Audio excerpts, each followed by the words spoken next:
गोपी अपने सिर पर एक डलिया में बहुत सारे फल लेकर के और बेचवे के काजे जा रही है और रास्ता भर कहती जा रही है, अरे कोई आम ले लो, कोई सेब ले लो, कोई अमरूद ले, और पूरे ब्रजमंडल में चिल्लाती वही जा रही है, आम ले लो, सेब ले लो, अमरूद ले लो, संतरा ले लो।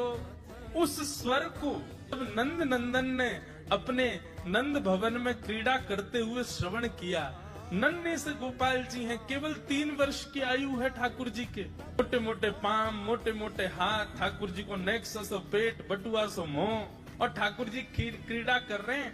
और क्रीड़ा करते करते तोतली बाणी में यशोदा मैया तक कहने लगे, बोले मैया मैं फल खरीदने जाऊंगा।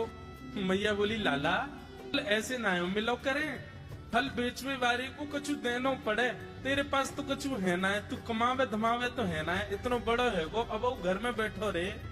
3 वर्ष के ठाकुर जी बस। ठाकुर जी बोले, मैया जे नंद भवन कौन को है? बोले तेरो है।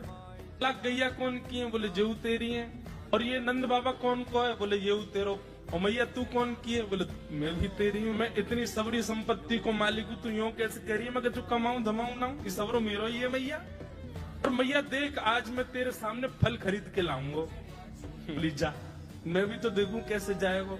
सो ठाकुर जी फल खरीदने के लिए जा रहे हैं नन्हे से ठाकुर जी। और कहाँ लेके जा रहे हैं?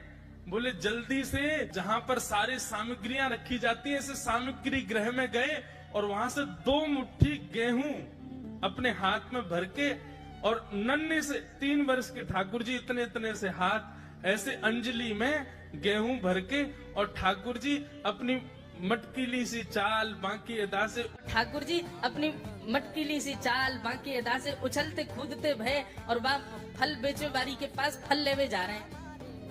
यशोदा मैया एक झांक करके एक तरफ से ठाकुर जी की इस लीला को देख रही है। अब कूदते भय ठाकुर जी जा रहे हैं। जितने गेहूं लिए, कितने गेहूं आए होंगे ठाकुर जी के हाथ में? ज्यादा से ज्यादा आए होंगे 25-30। अब वो यूं उछलते उछलते गए, सब गिर गए। अरे कोई आम ले लो, सेब ले लो, अमरूद ले लो, कहती हुई जैसे ही जा रही थी, तभी उसकी दृष्टि पड़ी एक गली में, और वो गली जा रही थी नंद भवन की ओर। नंद भवन से नन्हे से बालक, नन्हे से सांवरे सलोने ठाकुर जी, छोटी सी धोती पहनी है, हाथन में पद्म राग के कड़ूला पहने हैं, गले में कौस्तुभ मणि पहनी है, सुंदर घुंघराले केशन को गूंथ करके यशोदा मैया ने ऊपर सुंदर मोतीन से लड़ बांध करके वहां में एक मोर पीछ लगायो भयो है। नन्हे से ठाकुर जी इतनी व्याकुल भरी दृष्टि से देख रहे हैं उस फल बेचने वाली को कि कहीं चली ना जाए, वहां से पहले मैं जाके आते फल ले लूं। ठाकुर जी के उस रूप को देखते ही वो फल बेचने वाली वहीं रुक गई। देखने लगी सुंदर से ठाकुर जी। ठाकुर जी बाके सामने जाके खड़े हो गए। उसने अपने फल की डलिया नीचे रखी। ठाकुर जी फल देख रहे हैं कौन से लेने। अब उंगली करके ठाकुर जी कह रहे हैं, जेवारो दे दो, जेवारो दे दो, ये दे दो, ये दे दो। करते करते करते पूरी डलिया ही कह दी। बोले सबरी दे दो। गोपी बोली, अरे लाला ये सब ऐसे ही ले जाएगो, कछु देगो ना मुँह को? अरे ऐसे ना मिलो, करे कछु देनो पड़े, चल कछु दे मुँह को तभी मिलेगी। ठाकुर जी बोले, तो फिर रो काहे को रही है? मैं ऐसे थोड़ी लेके जाऊंगा, नंद बाबा को ला लाऊं, मेरी सभी संपत्ति है, मैं अपनी संपत्ति में से कछु हिस्सा तो दूंगा तब फल लेके जाऊंगा। अच्छा दियो, कहा देगो संपत्ति में? तो जितने गेहूं ठाकुर जी भर के लाए, वहां में से केवल एक बचो ठाकुर जी के हाथ में। और ठाकुर जी मुट्ठी खोल के वो एक गेहूं ले में, और बड़े संकोच बस कि अब एक ही बचो, कहा करूं, ले जी है। उस एक गेहूं के दाने को अपने हाथ में लेकर के कोमल से ठाकुर जी की उस मुखाकृति को देख करके वो फल बेचने वाली की तो सुध बुद्धि चली गई। ठाकुर जी बोली, अरे नजर लगावेगी मुंह को, चल जल्दी फल दे दे। बोले फल दे तो तुम, लेके कैसे जाओगे? 4 आम के बराबर के तो तुम स्वयं हो। एक आम के ऊपर एक ऐसे 4 खड़े कर दूं तो इतने बड़े तो तुम खुद ही हो, कैसे लेके जाओगे?